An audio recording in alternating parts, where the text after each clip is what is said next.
오늘 읽은 열왕기상 8장의 말씀은 내용도 아주 길고 또 방대한 내용입니다.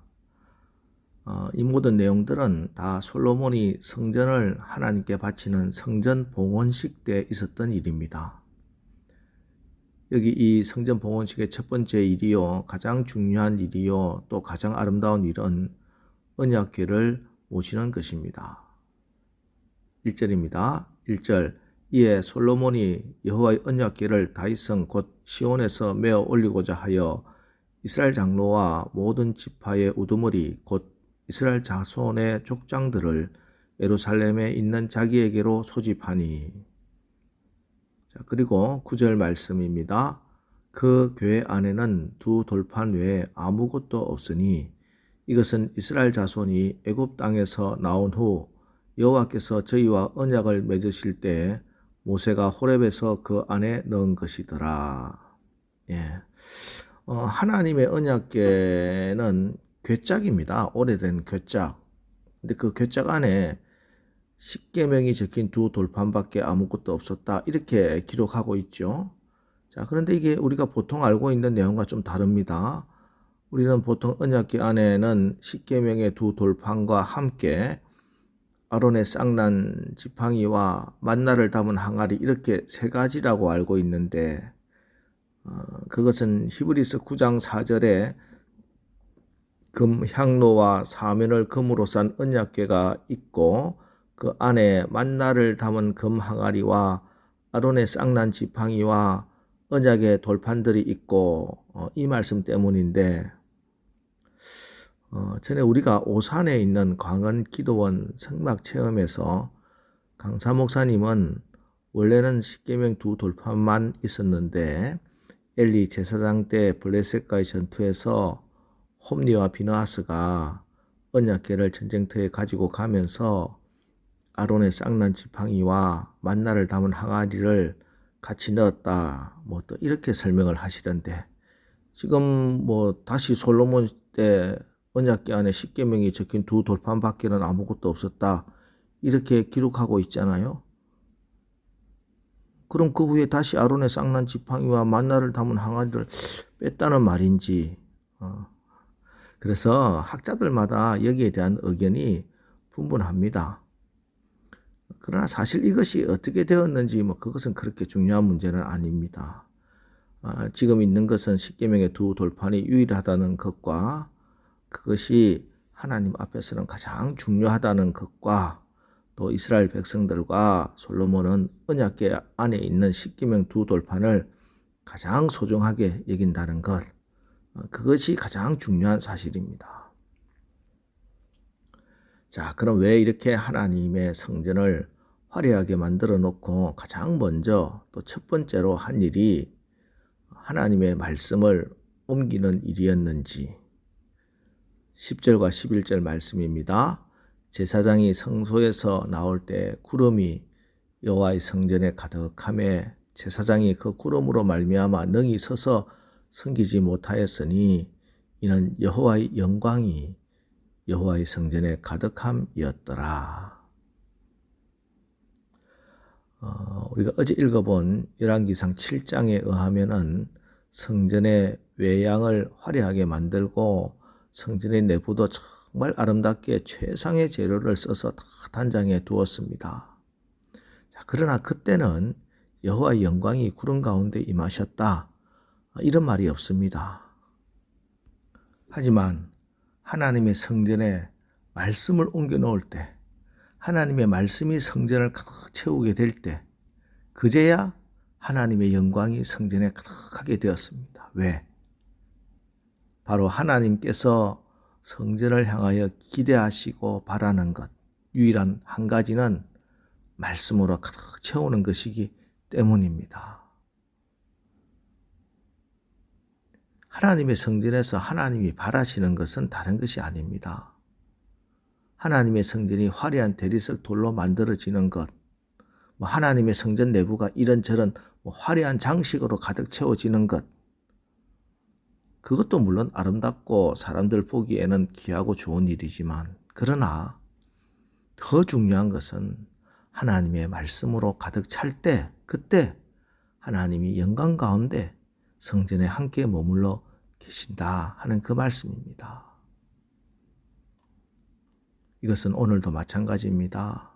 주님의 몸된 교회에 하나님의 영광이 가득 차기 위해서는 반드시 하나님의 말씀이 가득 차 있어야 합니다. 하나님의 말씀이 왕성하게 역사해야 하나님의 영광이 임합니다. 이에 대해서 우리 기독교인들은 어떤 자부심을 가지고 신앙생활을 하고 있지요. 로마 가톨릭의 말씀을 모르고 말씀이 없는 신앙생활에서 다시 오직 성경으로 라는 슬로건으로 우리가 하나님께 바로 돌아갔기 때문입니다. 그러나 제가 종교개혁 주일에 설교 말씀을 드렸다시피 그럼 오늘 우리들은 괜찮은가? 지금 우리는 문맹률이 거의 제로인 사회에 살고 있습니다. 세종대왕 덕분에 우리 모두가 성경을 읽을 수 있는데 그럼에도 불구하고 우리의 신앙생활은 어떻는가? 여러분, 우리가 너무 힘써 성경을 읽지 않습니다. 애써서 성경 묵상하지 않습니다. 힘써 말씀에 순종하지 않습니다. 지금 한국 교회에서는 성경을 읽고 묵상하고 연구하고 하는 이 일 모두 다 목사에게 위임해 놓았습니다. 그러니 생기는 문제가 뭡니까? 교회 안에 우상이 생깁니다. 교회 안에 생기는 대표적인 우상이 뭡니까? 목사입니다. 내가 성경을 읽지 않으니까 성도들이 성경을 읽고 묵상하고 말씀대로 살지 못하니까 말씀에서 뭐라고 하는지 알지 못하니까 목사가 하나님이 되고 목사가 우상이 되는 거예요. 그 현상이 두 가지로 나타나는데 하나는 말 그대로 목사가 우상이 되어서 하나님의 말씀에 분명히 위배됨에도 하나님의 말씀에 순종하는 것이 아니라 목사의 말에 순종하는 그런 우상 숭배가 있습니다. 카리스마가 있고 어떤 특별한 은사가 나타나는 목사들을 이렇게 만드는 거예요.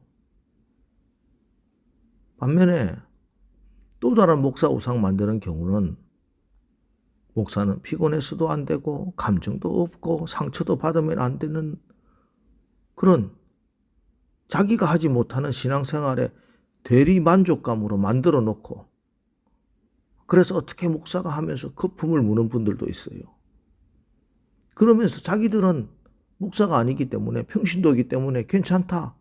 스스로를 속입니다. 이런 것이 다 성경을 읽지 않아서 말씀대로 살지 않아서 한국 교회 안에 생긴 우상 숭배입니다. 이게 바로 신앙의 타락이에요. 고린도전서 3장 16절 너희는 너희가 하나님의 성전인 것과 하나님의 성령이 너희 안에 계시는 것을 알지 못하느냐. 하나님의 성전은 눈에 보이는 성전과 우리가 모이는 교회뿐만 아니라 바로 여러분 각자 한 사람 한 사람이 다 주님의 성령이 거하시는 성전입니다. 그러므로 우리 육체 가운데도 하나님의 말씀으로 가득 채울 때 그때 하나님의 영광이 우리의 몸을 통해서 드러나게 됩니다. 우리의 입술에 하나님의 말씀을 채우고 채운 말씀이 내 손과 발을 통해서 이루어지고 성취되고 실천될 때 그때 나의 몸과 나의 영혼은 하나님의 영광으로 가득 차고 빛나게 되는 것입니다. 여러분, 하나님의 성전의 본질은 말씀을 채우는 일이다. 오늘 다시 한번 분명히 하시기 바랍니다. 이번 주일 설교 말씀 여러분 기억하십니까? 우리의 죄를 씻어 깨끗하게 하고 정결하게 하시는 하나님의 말씀, 세상의 빛이 되신 하나님의 말씀, 우리를 변화시키고 회복시키는 능력의 말씀, 우리를 생명으로 풍성함으로 이끄시는 하나님의 말씀, 그 말씀 날마다 가까이 하고 그 말씀에 순종하여 하나님의 영광을 보는 오늘 하루 사시기를 주님의 이름으로 축원합니다. 기도하겠습니다. 하나님, 오늘 우리가 이 새벽 이 자리에 나와서 하나님의 말씀으로 나의 영을 채웁니다. 하나님께 기도함으로 내 영혼을 가득 채우고 하루를 시작합니다. 오늘 하루 살아가면서 내 손과 내 발이 닿는 모든 곳에, 내 입술을 벌려 하는 모든 말에 하나님의 말씀이 가득 차서 선포되고 전파되게 하시고, 그래서 그때 하나님의 영광이 나를 통해, 우리 교회를 통해 드러나게 하옵소서. 예수님의 이름으로 기도합니다. 아멘.